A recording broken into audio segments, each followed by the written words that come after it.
বাড়ির পাশে একটা কচি সেটা ভাঙা বৌদি নতুন এসেছে, আমাদের বাড়ির পাশেই ভাড়ায় থাকবে।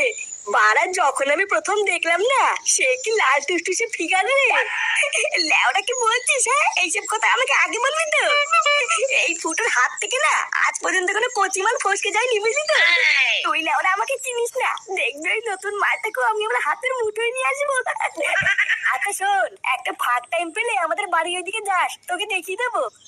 আরে দেখাতে হবে না, দেখাতে হবে না, একবার যখন তুই বলে দিয়েছিস লেওরা আমি একাই খুঁজে নেবো। একটা গান আছে শুনেছিস তো, বাদশা এ বাদশা এ বাদশা। আমি হলাম সেই বাদশা, বুঝলি কিনা।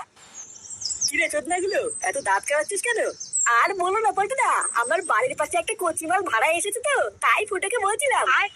হ্যাঁ মারা, নে ল্যাংচা, পল্টু চলে এসছে, তোরা গল্প কর, আমি একটু বাড়ির দিকে যাই, বুঝলি। কেন বাড়ি যাবি কেন? আর বলিস না, সকালবেলা কিছু খেয়ে আসিনি, তাই সেটা ভাঙা খেতে পেয়েছে। তোরা গল্প কর, আমি খেয়ে দিয়ে এক্ষুনি চলে আসবো, ঠিক আছে।